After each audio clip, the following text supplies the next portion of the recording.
নমস্কার, শুভ সন্ধ্যা। আজকে শনিবার 24শে জানুয়ারি 2026। বাকচক্রে নতুন পথ চলা বিবেকানন্দ ঘরে ঘরের আজকে 246তম সাপ্তাহিক ধারাবাহিক বক্তৃতামালায় আপনাদের সকলকে সাদর অভ্যর্থনা ও আমন্ত্রণ জানিয়ে আজকে আমাদের অনুষ্ঠান শুরু করছি। অনুষ্ঠানের বিষয় এবং বক্তা অপরিবর্তিত। বিষয় স্বামী বিবেকানন্দ এবং বক্তা শ্রী তরুণ গোস্বামী, যার পরিচয় নিষ্প্রয়োজন। সুতরাং আসুন, অহেতুক আমার প্রাককথনে সময় নষ্ট না করে আমাদের সেই পরিচিত প্রার্থনা সঙ্গীত, যেটা গেয়েছেন আমাদেরই বাকচক্রের প্রবীণতম সদস্য শ্রী রমেশচন্দ্র বন্দ্যোপাধ্যায়, তার গাওয়া সেই প্রার্থনা সঙ্গীত শুনে আমাদের অনুষ্ঠান শুরু করছি। নমস্কার, ভালো থাকবেন।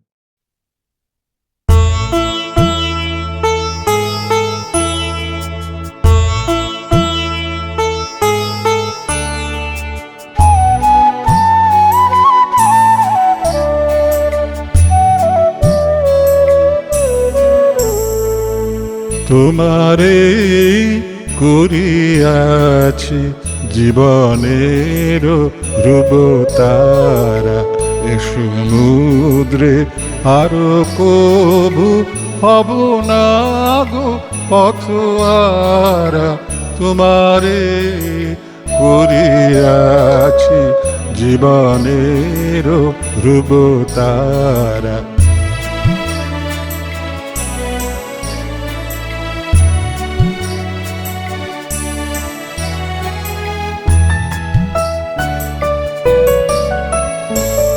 যেথায় আমি যাই না গো তুমি প্রকাশিত থাকো, যেথায় আমি যাই না গো তুমি প্রকাশিত থাকো।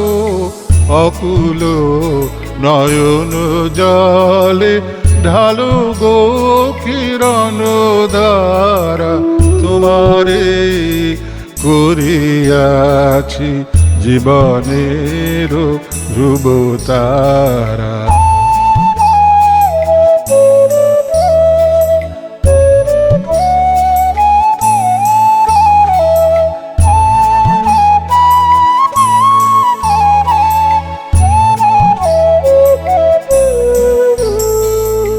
তব মুখ সদা মনে জাগিতেছে সঙ্গপানে, তিলেকো অন্তর হলে নাহিরি কুল কিনারা। তব মুখ সদা মনে জাগিতেছে সঙ্গপানে, তিলেকো অন্তর হলে নাহেরি কুল কিনারা। কখনো বিপথে যদি ভ্রমিতে চায় হৃদি, কখনো বিপথে যদি ভ্রমিতে চায় হৃদি, অমনীয় মুখ হেরি শরমে যে হয় সারা। তোমারে করিয়াছি জীবনের রূপতারা, এ সমুদ্রে আরো কবু হব না গো পথহারা। তোমারে করিয়াছি জীবনের ধ্রুবতারা।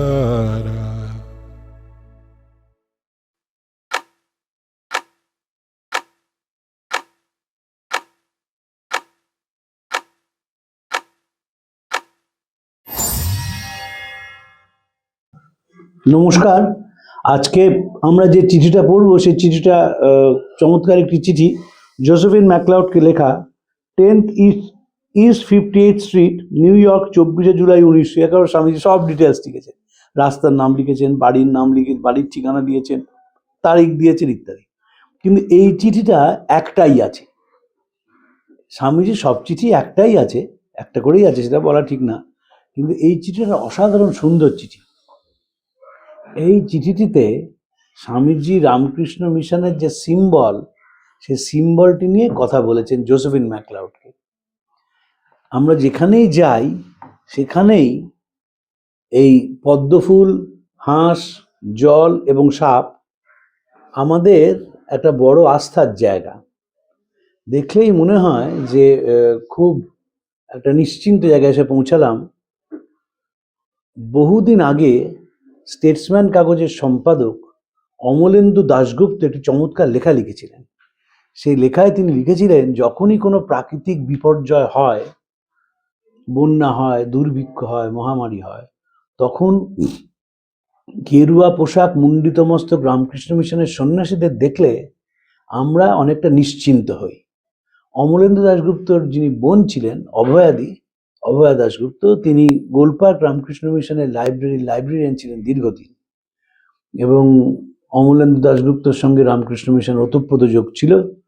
যদিও তিনি ব্যক্তিগত জীবনে বামপন্থী আন্দোলনের সঙ্গে সমর্থন করতেন, স্টেটসম্যান কাগজের দীর্ঘদিন সম্পাদক ছিলেন। এখন দুইজন বিখ্যাত ইংরেজ অধ্যাপক, সুপ্রিয়া চৌধুরী এবং সুকান্ত চৌধুরী, সুপ্রিয়া চৌধুরীর বাবা ছিলেন অমলেন্দুদা এবং সুকান্ত চৌধুরীর শ্বশুরমশাই হচ্ছে অমলেন্দু দাশগুপ্ত। কিন্তু কথাটা কেন বললাম, ওই সিম্বলটা দেখলে আমরা একটা স্বস্তির নিঃশ্বাস ফেলতে পারি। তো সিম্বলটি অসাধারণভাবে স্বামীজি এঁকেছিলেন। জুবিলি আর্ট কলেজের মাস্টারমশাই, পরে অধ্যক্ষ রণদাপ্রসাদ দাশগুপ্তর সঙ্গে শিষ্য শরৎচন্দ্র চক্রবর্তীর বন্ধুত্ব ছিল। রণদাপ্রসাদ হ্যাভেলের ছাত্র ছিলেন, অসাধারণ ছবি আঁকতেন। শরৎচন্দ্র চক্রবর্তী একদিন স্বামীজির কাছে তাকে নিয়ে এসেছিলেন বেলুড় মঠে, একবারই দুজনের সঙ্গে সাক্ষাৎকার হয়েছিল। রণদাপ্রসাদ একটা ছবি এঁকেছিলেন যে রথের ওপর হতোদ্যমে পড়ে আছেন অর্জুন এবং শ্রীকৃষ্ণ তাকে উৎসাহ যোগাচ্ছেন। তো স্বামীজির ছবিটা পছন্দ হয়নি। স্বামীজি বলেছিলেন যে এই ছবিটা ঠিক হয়নি, ওর কৃষ্ণের সারা দেহ দিয়ে তেজ ফুটে বেরোচ্ছে এবং অর্জুনকে তিনি উৎসাহ দিচ্ছেন যা তিনি লড়াইটি করেন, কিন্তু মুখটি তার স্নেহমাখা। তার কারণ শিষ্যের এই মানসিক যন্ত্রণায় তিনিও তার সঙ্গে মনকে যুক্ত করে ফেলেছেন। এবং রণদাপ্রসাদ বলেছেন, আপনার পায়ের কাছে বসে ছবি আঁকা শিখতে পারলে কিছু লাভ হতো। বলেছিলেন পরের দিন ঠিক মতন এঁকে আসবেন, কিন্তু আর কোনোদিন এঁকে স্বামীজিকে দেখানো হয়নি এবং স্বামীজির সঙ্গে দ্বিতীয়বার তার সাক্ষাৎও হয়নি। স্বামীজি যে কথাটি বলেছিলেন যে ক্লৈব্যং মাস্ম গমপার্থ, অর্থাৎ সাংখ্যযুগের একটি বিখ্যাত শ্লোক, অর্জুন তোমার এই ক্লীবতা সাজে না, এই ক্লীবতা ত্যাগ করে তুমি যুদ্ধে অবতীর্ণ হও, এটা স্বামীজির একটা খুব প্রিয় শ্লোক ছিল গীতার। তো সেইখানে কথাবার্তার পরে স্বামীজি রামকৃষ্ণ মিশনের সিম্বলটি এঁকে দেখান রণদাপ্রসাদ বাবুকে, এবং সেই সিম্বলটি কি স্বামীজি বুঝিয়ে দেন। বলেন যে স্বামীর সংবাদে পেয়ে যাবেন, আমরাও এ নিয়ে আলোচনা করেছিলাম যখন স্বামীর সংবাদ নিয়ে বিবেকানন্দ ঘরে ঘরে তো আলোচনা করেছি। বলেছিলেন, চিত্রস্থ তরঙ্গায়িত জলরাশি কর্মের, পদ্মগুলি ভক্তির এবং উদীয়মান সূর্যটি জ্ঞানের প্রকাশক, চিত্রস্থ হংসটি পরব্রহ্ম পরমাত্মা পরমেশ্বর এবং সর্পটি পবিত্র যোগ ও কুণ্ডলিনী শক্তির পরিচায়ক। অর্থাৎ জ্ঞান, ভক্তি এবং কর্মের সহিত কুণ্ডলিনী শক্তির যোগ হইলে ঈশ্বরের সন্দর্শন লাভ করা যায়। চিত্রের ইহাই বক্তব্য। কিন্তু স্বামীজি ছিলেন, স্বামীজির সঙ্গে সাধারণ মানুষের তফাৎ কি? প্রচুর মানুষ এটি আমাকে জিজ্ঞেস করে। তফাৎ একটাই, ঠাকুর তো বলেছিলেন গৃহীদের তোমাদের আর কি বলি তোমাদের চৈতন্য হোক, ওটা ঠাকুরের সকলের জন্য আশীর্বাদ। স্বামীজি চৈতন্যময় ছিলেন, অর্থাৎ জ্ঞানগম্যী ছিল সাংঘাতিক। যদি বিলেত থেকে চিঠি দেখেন তাহলে দেখবেন গুরু ভাইদের লিখছেন জলটা ফুটিয়ে খাবে। স্বামীজির মধ্যম ভ্রাতা মহেন্দ্রনাথের কলকাতার বর্ণনা আছে যে কলকাতায় তখন কোনো পানীয় জলের সেভাবে ব্যবস্থা নেই, তাই জন্যে লোকে পুকুর থেকে জল খেত এবং পেটের অসুখে ভুগত। মহেন্দ্রনাথ লিখেছেন, অসাধারণ তার লেখা। তো স্বামীজি জল ফুটিয়ে খাওয়ার কথা বলছেন, জল ফিল্টার করে খাওয়ার কথা বলছেন, পরিষ্কার পরিচ্ছন্ন থাকার কথা বলছেন, রোজ সাধুদের যাতে পরিষ্কার পরিচ্ছন্ন থাকতে পারেন সে বিষয়ে তিনি বিলেত থেকে তাদের সচেতন করছেন। ঠিক সেইভাবে অসুস্থ শরীরে যখন দ্বিতীয়বার বিলেতে যান, খুব অসুস্থ ছিলেন, তো জাহাজে শরীরটা একটু ভালো হয়, খুব অসুস্থ ছিলেন তার আগে, কিন্তু এই ছবিটি যিনি এঁকেছিলেন তিনি সেটি নিয়ে গিয়েছিলেন সাথে। কেন নিয়ে গিয়েছিলেন? ল্যালিককে দিয়ে তিনি সেটা স্কেল মডেল করিয়েছিলেন। প্রপারলি স্কেলে ফেলে ছবিটা ঠিক করা তিনি কাকে দিয়ে করিয়েছিলেন? সাধারণ কোনো শিল্পী নয়, ল্যালিককে দিয়ে। ল্যালিক ছিলেন সে যুগের সবচেয়ে বড় এমবস আর্টিস্ট, এবং ল্যালিকের তৈরি করা স্ফটিকের বিবেকানন্দ এখনো কলকাতায় নবগোপাল ঘোষদের বাড়িতে আছে, এবং সেইখানে স্বামীজি একটি হাতে লাঠি, তিনি একটি মহিষ তার উপরে পা দিয়ে দাঁড়িয়ে রয়েছেন, সেই ছবিটি পাওয়া যায়। এবং লিটন স্টার্চিকে জোসেফিন ম্যাকলাউড সেটি উপহার দিয়েছিলেন। লিটন স্টার্চি বলেছিলেন যে তোমার দেওয়া ল্যালিককৃত বিবেকানন্দের মূর্তিটি আমার পড়ার টেবিলে রাখা আছে, যখন প্রতিদিন সূর্যের আলো এসে সূর্যাস্তের আলো এসে ছবিটির ওপর পড়ে তখন মনে হয় কোনো অন্তর্নিহিত জ্যোতি আরও মূর্তিটিকে জ্যোতির্ময় করে তুলেছে। তো যদি নবগোপাল ঘোষের বাড়িতে আমরা গিয়ে ল্যালিকের মূর্তিটা দেখি, বুঝবো যে কি অসাধারণ। অবিভক্ত ভারতবর্ষের ম্যাপ, তার ব্যাকগ্রাউন্ডে বিবেকানন্দ শক্তির ওপর দাঁড়িয়ে রয়েছেন, এবং অসাধারণ শিল্পী ছিলেন ল্যালিক। ল্যালিকের যে মূর্তির জোসেফিন বানিয়েছিলেন সেটি কয়েকটি তিনি উপহার দেন, তার একটি নবগোপাল ঘোষের বাড়িতে আছে। আমার সৌভাগ্য যে মূর্তিটি দেখার। পয়লা মাঘ ওদের বাড়িতে অনুষ্ঠান হয়, সেই অনুষ্ঠানে বক্তব্য রাখারও সৌভাগ্য হয়েছে। ও বাড়ির ছেলে সুব্রত আমার থেকে কলেজে জুনিয়র ছিল, আমাদের কলেজে মাস্টারমশাই ছিল। অতি দুর্ভাগ্যের কারণ যে স্ত্রী গত বছর তার অতি অল্প বয়সে তিনি চলে যান। কিন্তু যদি যারা রামকৃষ্ণ বিবেকানন্দ আন্দোলনের সঙ্গে যুক্ত, যারা এই আন্দোলনকে পছন্দ করেন, স্বামীজিকে পছন্দ করেন, আমি অনুরোধ করব, যদি আপনারা নবগোপাল ঘোষের বাড়িতে যান তাই একটু অনুরোধ করবেন ল্যালিকের মূর্তিটা আপনাদের দেখাতে। এটা দেখাও একটা সৌভাগ্যের কারণ। তার কারণ জোসেফিন ম্যাকলাউড নিজে বানিয়েছিলেন গুরু চলে যাওয়ার পর, গুরু স্মৃতিতে, এবং আর ভারতে আর দ্বিতীয় জায়গায় এই মূর্তিটি নেই। ফলে দেখলেও এই আন্দোলনের সঙ্গে যারা যুক্ত, যারা স্বামীজিকে পছন্দ করেন, তাদের ভালো লাগবে, সেটা স্বাভাবিক। এবার জোসেফিন ম্যাকলাউডকে স্বামীজি সেই চিঠিটি লিখেছিলেন। এই চিঠিটি ইংরেজিতে লেখা, বাংলায় আমি বাংলাটা পড়ছি। ওই আপনাদের আবার বলি যে আমার বারবার মনে হয় যে ইংরেজি চিঠিটা বিবেকানন্দ ঘরে ঘরেতে ইংরেজিতেই বলি, কিন্তু সেটা সম্ভব হয় না, কারণ সব শ্রোতার পক্ষে সেটি ঠিক হবে বলে মনে হয় না। কিন্তু আজকে আমার খুব ইচ্ছে ছিল যে ইংরেজিটা একটু এনে দিই। স্বামীজি লিখছেন, সূর্য ইকুয়াল টু জ্ঞান, তরঙ্গায়িত জল কর্ম, পদ্ম প্রেম, সর্প যোগ, হংস আত্মা। উক্তিটি হলো আমাদের, অর্থাৎ পরমাত্মা আমাদের উহা প্রেরণ করুন। এর ইংরেজিটি হচ্ছে sun equal to knowledge, stormy water is equal to work, lotus is equal to love, serpent is equal to yoga, hamsa is equal two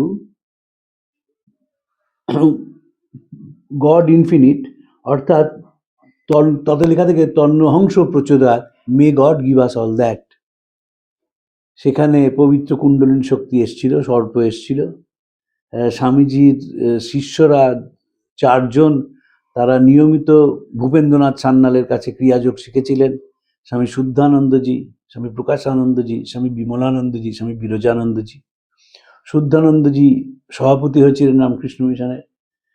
শ্রীরামকৃষ্ণের সাক্ষাৎ সন্তানেরা চলে যাওয়ার পর 4 জন, স্বামী ব্রহ্মানন্দ, স্বামী শিবানন্দ, স্বামী অখণ্ডানন্দ, স্বামী বিজ্ঞানানন্দ, 4 জন চলে যাওয়ার পর যিনি সভাপতি হন তিনি স্বামী শুদ্ধানন্দজি। খুব বেশি দিন সভাপতি ছিলেন না, খুব কম দিন সভাপতি ছিলেন। তারপরে সভাপতি হন স্বামী বিরজানন্দজি। বিমলানন্দজি খুব কম বয়সে চলে যান। প্রকাশানন্দজি আমেরিকায় চলে যান, এবং প্রকাশানন্দজি যখন আমেরিকায় যাবেন, মা তাকে যে কথাটি বলেছিলেন সেই কথাটি আমরা কথায় কথায় বলি, যখন যেমন তখন তেমন, যেখানে যেমন সেখানে তেমন, যাকে যেমন তাকে তেমন। এটি স্বামী প্রকাশানন্দজির আমেরিকায় যাওয়ার প্রাককালে মা তাকে এই উপদেশটি দেন যে তোমাকে অবস্থার প্রেক্ষিতে বেঁচে থাকতে হবে, তোমার নিজের আদর্শটিকে বজায় রেখে। তারপর লিখছেন, আগামী বৃহস্পতিবারের ফরাসি জাহাজ লা শ্যাম্পেনে আমার যাত্রা করার কথা। ওয়াল্ডো ও উইটম্যানস কোম্পানির বইগুলি আছে এবং ছাপার মতো প্রায় প্রস্তুত হয়েছে। আমি ভালো আছি, ক্রমে স্বাস্থ্য লাভ করছি। আগামী সপ্তাহে তোমার সঙ্গে দেখা হওয়া পর্যন্ত ঠিকই থাকবো।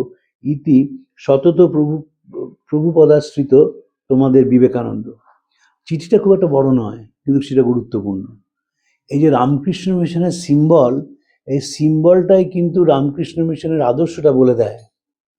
এই তরঙ্গায়িত জলরাশি কর্মের, পদ্মগুলি ভক্তির, উদীয়মান সূর্যটি জ্ঞান এবং অংশটি পরব্রহ্ম পরমাত্মা পরমেশ্বর, অর্থাৎ জ্ঞান ভক্তি কর্মের সঙ্গে যোগের মিলন ঘটলে বিশ্ব চরাচরের সন্দর্শন লাভ করা যায়। এটাই এই ছবির মূল বক্তব্য। আমরা যখনই পরমাত্মা পরমেশ্বর বলি, সঙ্গে সঙ্গে আমরা ব্যক্তিগত ভগবানে চলে আসি। এটা আমাদের দুর্ভাগ্য। বিশ্ব চরাচর, গোটা বৈদিক দর্শন ব্যক্তির সঙ্গে অনন্তের যোগ ঘটিয়ে দিয়েছে, এবং যতগুলি দেবদেবীর মূর্তি আছে সেই সবকটি মূর্তি হচ্ছে অনন্তের প্রকাশ। তাদের মধ্যে অসীম শক্তি এবং অনন্তের প্রকাশ, একটা সিম্বল দরকার, তো সেই সিম্বল হচ্ছে এরা। কিন্তু আমরা সেই সিম্বলটা ভুলে গিয়ে ব্যক্তিগত যে ঈশ্বর, তাকেই আমরা সবসময় পুজো করতে শুরু করি। শ্রী ভগবান গীতায় বড় সুন্দর করে বলেছেন যে 4 ধরনের মানুষ আমাকে ডাকে, আর্ত, জিজ্ঞাসু, অর্থার্থী, জ্ঞানী চ বরতস্যম। আর্ত ডাকে, অর্থার্থী ডাকে, জিজ্ঞাসু ডাকে এবং জ্ঞানী ডাকে। এই 4 জনের মধ্যে যে জ্ঞানী, সেও যেমন আমার সবচেয়ে প্রিয়, আমিও তার সবচেয়ে প্রিয়। এবং কেন প্রিয় সেটি বলা আছে। সেটি হচ্ছে কারণ সে সকলের মধ্যে আমাকে এবং আমার মধ্যে সকলকে দেখে। এর থেকে তো বিশ্ব চরাচরের কথা আর হতে পারে না, হতে পারে না। এবং আমরা তো গীতাটা মন দিয়ে পড়ি না। গীতা যদি মন দিয়ে পড়া যায়, দেখা যাবে অত বড় সাইকোলজিক্যাল ট্রিটমেন্ট আর কোনো বইতে নেই, পৃথিবীর কোনো বইতে নেই। আপনারা জানেন সেই ঘটনা, ইস্ট ইন্ডিয়া কোম্পানির একজন পণ্ডিত, তিনি সংস্কৃত জানতেন, তিনি ইংরেজি জানতেন। তিনি বেনারসে বসে মহাভারতের অনুবাদ করছিলেন। অনুবাদ করতে করতে গীতার পড়ে তিনি অবাক হয়ে যান। অবাক হয়ে যাওয়ার জন্যে তিনি তার ম্যানুস্ক্রিপ্টটা লিখে ওয়ারেন হেস্টিংসকে পাঠিয়ে দেন। সেটা 1773 সাল। ওয়ারেন হেস্টিংসের মধ্যে একটা অদ্ভুত ডাবল পার্সোনালিটি ছিল। যে মানুষটি বেআইনিভাবে নন্দকুমারকে ফাঁসি দিয়েছিলেন, যে মানুষটি ভারতীয়দের চাকরির সুযোগ থেকে বঞ্চিত করেছিলেন, এবং নন্দকুমারকে ফাঁসি দেওয়ার জন্যই তার ইমপিচমেন্ট হয়, তাকে পদ থেকে সরিয়ে দেওয়া হয়, সেই মানুষটি না থাকলে কিন্তু গীতাটা উদ্ধার হতো না, গীতা মহাভারতের অংশই হয়ে থাকতো। গীতা যে একটা আলাদা গ্রন্থ এবং তার যে কত ইন্টারপ্রিটেশন, সেটা তো হিসেব নেই। এটি সম্ভব ছিল ওয়ারেন হেস্টিংসের জন্য। ওয়ারেন হেস্টিংসের ভূমিকা লেখেন এবং অসাধারণ সেই ভূমিকা। সেখানে তিনি বলেন যে সবসময় গীতাকে নিয়ে যাবে, কারণ যন্ত্রণা থেকে গীতা ছাতার মতো বাঁচাবে। বাস্তবিক গীতা যন্ত্রণা থেকে ছাতার মতো বাঁচায়, এবং পৃথিবীর একটি মাত্র গ্রন্থ যেখানে বিষাদটিকে স্বীকার করা হয়েছে। কোথাও কিন্তু বিষাদকে স্বীকার করা হয়নি। বিষাদ, যারা বিষাদগ্রস্ত হন, তাদের সব সভ্যতাই খাটো চোখে দেখেছে, কারণ কেউ তার দৃষ্টিভঙ্গি থেকে তার বিষাদকে দেখেননি। ধরুন, যে মানুষটির আত্মীয় মারা গেছেন, তিনি হাউ হাউ করে কাঁদছেন, বহু লোকে সেটা বলবে এটা ন্যাকামি। তার কারণ তারা তার দৃষ্টিভঙ্গি থেকে একে বিচার করার চেষ্টা করছে। আমরা সবসময় তাই করি।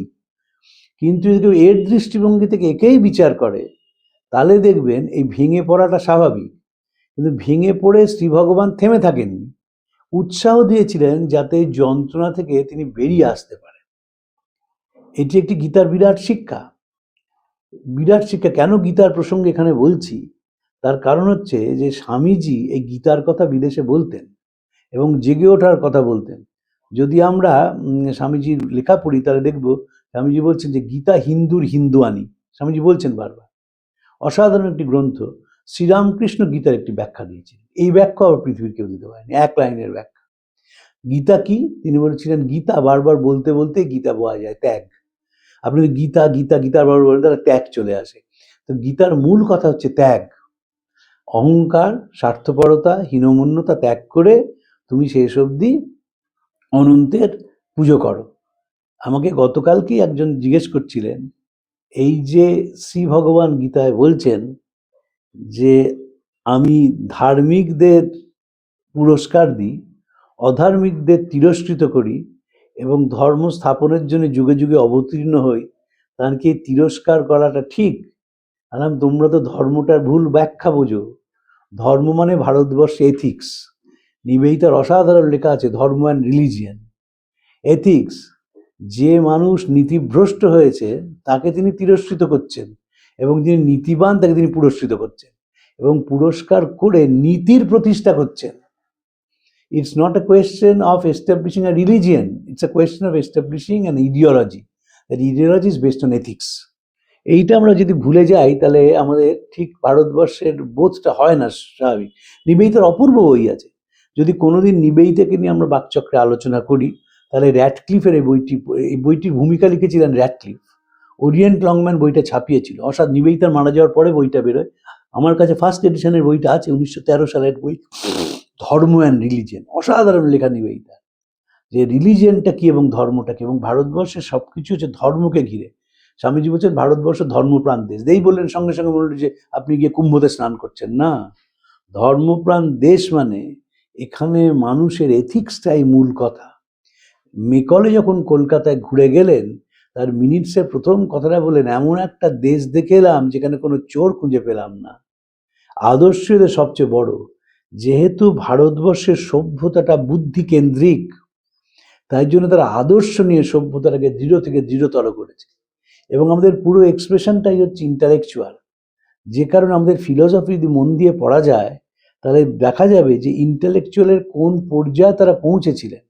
অসাধারণ। এবং সাহিত্য বলুন, ধরুন সংস্কৃত যদি কেউ অভিজ্ঞান শকুন্তলম পড়েন তাহলে বুঝতে পারবেন যে ভাষা কোন পর্যায়ে পৌঁছাতে পারে, কালিদাস কোথায় নিয়ে গিয়েছিলেন। আবার সেই রকমভাবে কিন্তু কৌটিল্যের অর্থশাস্ত্র পড়েন, সেটা তো সংস্কৃতে লেখা, সেখানেও দেখা যাবে যে ফাইন্যান্সিয়াল ম্যানেজমেন্ট সেই যুগে কিভাবে নিয়ে গিয়েছিলেন এবং এমনভাবে নিয়েছিলেন যাতে সেটি এখনো কাজে লাগে। রামকৃষ্ণ মিশন প্রতিষ্ঠা হয় 1897 সালের 1 মে। এতদিন ধরে মিশনের যে দর্শন সেটি কেন চলছে?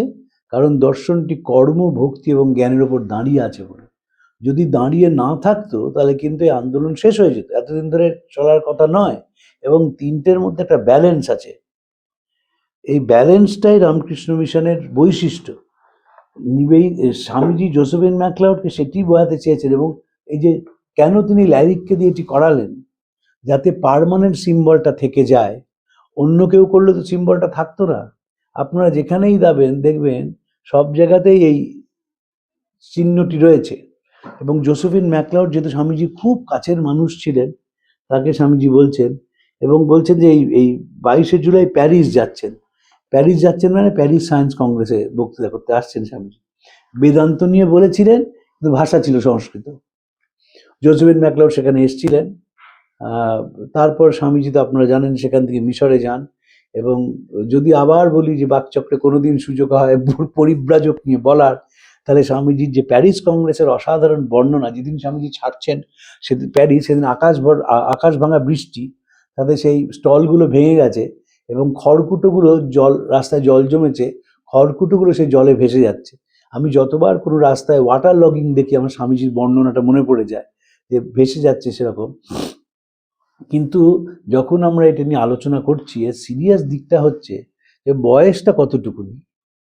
ছবি যখন আঁকছেন তখন তো বয়স 36 বছর। সে 36 বছরের একটা ছেলে কতখানি তার আর্টের সেন্স ছিল। স্বামীজির শিল্পকলা তো অসাধারণ বোধ ছিল, সে নিয়ে প্রচুর লেখা আছে।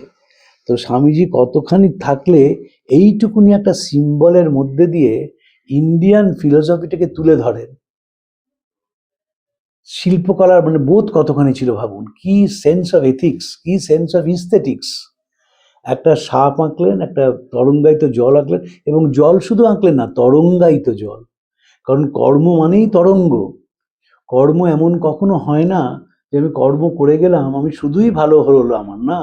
কর্ম করার যে যন্ত্রণা সেটা স্বামীজি হাড়ে হাড়ে অনুভব করেছিলেন।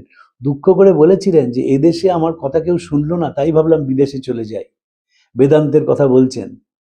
আমি একটু ভেবেছিলাম যে কোন চিঠিটা পড়বো, এই চিঠিটাই পড়বো না আরেকটা চিঠি আছে যে বেদান্ত নিয়ে স্বামীজি বলছেন যে প্রচার করছেন স্বামী অবেদানন্দজিকে লেখা, আমি খুব খুশি হয়েছি। সেটা পরের দিন পড়া যাবে। এখন এই চিঠিটা দেখবার মতন কেন, কারণ ওই ছোট্ট একটা সিম্বলের মধ্যে দিয়ে পুরো ইন্ডিয়ান ফিলোসফিকে স্বামীজি তুলে ধরেছেন। সেখানে কর্ম আছে। ভাবুন, একজন জ্ঞানের কথা বলছেন, বলতে তো 2 ঘন্টা লেকচার দেওয়া যায়, কিন্তু একটা সূর্য উঠছে তার মধ্যে দিয়ে তিনি জ্ঞানটা বুঝিয়ে দিলেন। এবং জ্ঞানটা কি বলছেন, সূর্য উঠছে না, উদীয়মান সূর্যটি, সকালে সূর্য সকালে সবে উঠছে। আমাকে স্বামী হিরণ্যানন্দজি বলতেন, তিনি খুব বরিষ্ঠ সন্ন্যাসী ছিলেন, রামকৃষ্ণ মিশনের জেনারেল সেক্রেটারি ছিলেন, যে কিচ্ছু হচ্ছে না। বললাম কি হচ্ছে না মহারাজ? বলেন এই যে আমরা কাজ করছি কিচ্ছু হচ্ছে না। যেমন সূর্যোদয়ের আগে আকাশটা লাল আভায় ভরে যায় গ্রীষ্মকালে, এখন হচ্ছে রামকৃষ্ণ আন্দোলনের সেই অবস্থা। এরপরে একদিন বন্যা শুরু হবে, কাজের বন্যা, মানুষের বন্যা এবং জনবিপ্লব দেখবে রামকৃষ্ণ বিবেকানন্দ মা শারদার ভাবধারাকে ছড়িয়ে দিচ্ছে। মহারাজ বিশ্বাস করতেন এটা। এবং আমি কম বয়সে না বুঝলেও আস্তে আস্তে বুঝতে শুরু করলাম যে মহারাজ কি বলতে চেয়েছেন।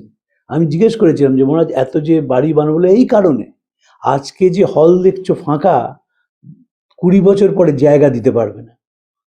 তো সেখানে স্বামীজি কি করছেন, উদীয়মান সূর্য একবার পরিষ্কার বলছেন, রাইজিং সান, সান নয় ব্লেজিং সান, দুপুরবেলা সূর্য বলছেন না, সকালে যে সূর্য উঠছে তার সঙ্গে জ্ঞানের কথা বলছে। কারণ জ্ঞান ধীরে ধীরে হয়, জ্ঞান তো পুরোটা হয়ে যায় না, জ্ঞান আস্তে আস্তে মানুষের তার অন্ধকারগুলো কেটে যায়, ভেতর থেকে মনের অন্ধকার বুদ্ধির অন্ধকার কেটে গিয়ে সে আস্তে আস্তে জ্ঞানের দিকে যায়। তাই উদীয়মান সূর্যটি জ্ঞানের প্রকাশ। হংসটি পরব্রহ্ম পরমাত্মা পরমেশ্বর এবং সর্পটি পবিত্র যোগ কুণ্ডলিনী শক্তির পরিচায়ক। তার সঙ্গে বলছেন ভক্তিটা হচ্ছে পদ্মফুল। ভাবুন, একটা ছবির মধ্যে এন্টায়ার ইন্ডিয়ান ফিলসফি বুঝিয়ে দিয়েছেন। এই ছবি ভারতবর্ষের দ্বিতীয় কেউ আঁকতে পারতো বলে আমার মনে হয় না, পারতো না। 3টে জিনিস মনে রাখতে হবে, একটা হচ্ছে 36 বছর বয়স মনে রাখতে হবে, দ্বিতীয় কথা হচ্ছে কত শার্প সেন্স অফ ইস্থেটিক্স এবং আর্ট। আপনি তো কতটুকুনি সিম্বল দেখেছেন, তো মিশনের সিম্বল আপনারা সকলেই দেখেছেন, বইয়ের ওপর থাকে, প্রতিষ্ঠানের ওপর থাকে, সর্বত্র। তো অতটুকুনির মধ্যে এত কিছু বলা, এবং যখন জোসেফিন ম্যাকলাউডকে বলছেন তা নিয়ে কিন্তু অনেক জায়গা নিচ্ছেন না, খুব কম একটা চিঠির মধ্যে লিখে ফেলছেন এবং ইকুয়াল টু দিয়ে বলছেন যে work is equal to stormy water. ইংরেজিটা কি, stormy water. Sun is equal to rising sun is equal to জ্ঞান, নলেজ। এবং সেখানে তিনি পদ্মের কথা, এবং দেখবেন খুব সুন্দর করে যে পদ্মটা কি সুন্দর এঁকেছেন স্বামীজি। শ্রীরামকৃষ্ণ যখন অসুস্থ তখন তিনি কাশীপুরে কাঠকয়লা দিয়ে দেয়ালে ছবি এঁকেছিলেন, আতা গাছে তোতা পাখি এঁকেছিলেন, জাহাজ যাচ্ছে এঁকেছিলেন। এবং সে তোতা পাখি যদি দেখেন তাহলে দেখবেন সবকটা পাখি কিন্তু যে ফল খাচ্ছে, আবার কিছু পাখি ঘাড় গুঁজে ফল খাচ্ছে। এই যে প্রত্যেকের আলাদা খাওয়ার স্টাইল, সেটিও ঠাকুরের চোখে ধরা পড়েছিল। সেই জন্যই তো তিনি বলতে পেরেছিলেন তোমাদের আর কি বলি, বলি তোমাদের চৈতন্য হোক। চৈতন্য হলে কোনো কিছু মানুষ মিস করে না, আর যখন চৈতন্য না হয় সে সব কিছুকে দেখে। অর্জুনকে জিজ্ঞেস করা হলো তুমি কি দেখছো, বলে মাছের চোখ দেখছি। আর কিন্তু সকলে আকাশ দেখলো, মাছটাকে দেখলো, পারিপার্শ্বিক আবহাওয়া দেখলো, কিন্তু অর্জুনের ঠিক এতটাই চেতন ছিলেন, যখন তিনি কনসেন্ট্রেট করেছেন শুধু চোখটাই দেখেছেন। ঠাকুর সেই কনসেন্ট্রেশন নিয়ে মানুষকে দেখতেন বলে তিনি আতা গাছে তোতা পাখি এঁকেছেন, সেটাও ঠিক। আবার দেখবেন জাহাজ যখন যাচ্ছে সেই নদীতে, তিনি তো সমুদ্র দেখেননি, নদীর জাহাজ, তারও সেই জোয়ারের সময় সে তরঙ্গটা ঠাকুর করেছিলেন, তখন অসুস্থ শরীর। এটাও খুব দুর্ভাগ্য যে সে অরিজিনাল ছবিটা পাওয়া গেল না, এই ছাঁচ করে এনে পরে বানানো হয়েছিল। কারণ যাকে টাকা দেওয়া হয়েছিল অরিজিনাল ছবিটাকে রাখার জন্য, ছাঁচ করার জন্য, তিনি সেটাকে মুছে ফেলেছিলেন। টাকাটা নিয়েছিলেন কিন্তু মুছে ফেলেছিলেন। সে বিষয়ে আমি আলোচনা করব না, কারণ সেটা করার প্রয়োজন নেই বলে আমার মনে হয়। কিন্তু যেটা পাই সেটাই আলোচনার বিষয়। তেমনি স্বামীজিকে আজকে আমরা যেখানে পেলাম, এবং ল্যালিককে দিয়ে আঁকাচ্ছেন, কোনো ছোট জিনিস নয়। স্বামী লোকেশ্বরানন্দজি তিনি বিবেকানন্দের পথে হেঁটেছিলেন সারা জীবন। তো এই যে ভক্ত সম্মেলন দেখেন সারা ভারতবর্ষে হচ্ছে, এই ভক্ত সম্মেলন শুরু হয়েছিল গোলপার্কে, যেমন শুরু হয়েছিল যুব সম্মেলন নজরুল মঞ্চে, তখন তো তাকে বলা হতো ওপেন আর্ট থিয়েটার। সেই ওপেন আর্ট থিয়েটারে প্রথম স্বামী লোকেশ্বরানন্দজির নেতৃত্বে যুব সম্মেলন শুরু হয়, এবং সব বরিষ্ঠ সন্ন্যাসীরা সেখানে বক্তব্য রেখেছিলেন। তখনকার দিনে তদানীন্তন প্রেসিডেন্ট মহারাজ স্বামী বীরেশ্বরানন্দজি, তিনিও বক্তব্য রেখেছিলেন। তো এই হচ্ছে যুব সম্মেলনের শুরু। বিবেকানন্দ স্টাডি সার্কেল বলে গোলপার্কে একটি প্রতিষ্ঠান ছিল, প্রত্যেক মাসের মঙ্গলবার এবং দ্বিতীয় এবং চতুর্থ শনিবার প্রণবেশ চক্রবর্তী সেটি চালাতেন, এবং সেইটি ছিল প্রথম বিবেকানন্দ চর্চা কেন্দ্র। তারপর ভক্ত সম্মেলন ঠিক তাই, গোলপার্কে ভক্ত সম্মেলন প্রথম হয়, এবং সেই ভক্ত সম্মেলনে কিভাবে গান হবে, কিভাবে মেডিটেশন করা হবে, কখন প্রশ্নোত্তর থাকবে, কি আলোচনা হবে, তা ডিজাইন করেছিলেন বড় মহারাজ। এখন এখন প্রচুর দিকে ভক্ত সম্মেলন হয়। আমাদের বন্ধু পবিত্র সুর তিনিও প্রত্যেক বছর ভক্ত সম্মেলন করেন, কিন্তু মডেলটা লোকেশ্বরানন্দজি। ঠিক সেইভাবে রামকৃষ্ণ মিশনের সিম্বল যখন দেখবেন তখন বিবেকানন্দের কথা যেন মনে পড়ে, যে একটা ছেলে ওইটুকুনির মধ্যে এঁকে দিলেন এবং তার বিরাট ব্যাখ্যা দিলেন না, একটা চিঠির মধ্যে তার দর্শনটাকে বুঝিয়ে দিলেন। তারপরে কতখানি ক্ল্যারিটি অফ থট ছিল। শ্রীরামকৃষ্ণর তো ক্ল্যারিটি অফ থট সাংঘাতিক ছিল, এবং সেটা স্বামীজির মধ্যে তিনি সঞ্চারিত করেছিলেন বলেই he was so precise and to the point. Plato Socrates সম্বন্ধে কথা বলতে গিয়ে প্লেটো একটা জায়গায় মন্তব্য করেছেন যে Socrates had the habit of hitting the nail exactly in the middle of forehead. তার সে ক্ষমতা ছিল সেই কপালের ঠিক মাঝখানে তিনি আঘাত করতে পারতেন। তোতাপুরি কপালের মাঝখানে আঘাত কেন? ওখানে জ্ঞানচক্ষু। তোতাপুরীকে যখন শ্রীরামকৃষ্ণ বলছেন যে আমার তো মা চলে আসছে, অদ্বৈত মতে সাধন হচ্ছে না, তখন একটা কাঁচ নিয়ে ঠিক দুই ভুরুর মাঝখানে আঘাত করেছিলেন, সঙ্গে সঙ্গে শ্রীরামকৃষ্ণ সমাধিস্থ হয়ে যান। ফলে ওই তাই জন্য exactly in the middle of forehead, সেটা গ্রিকরাও সেটা বিশ্বাস করেছে।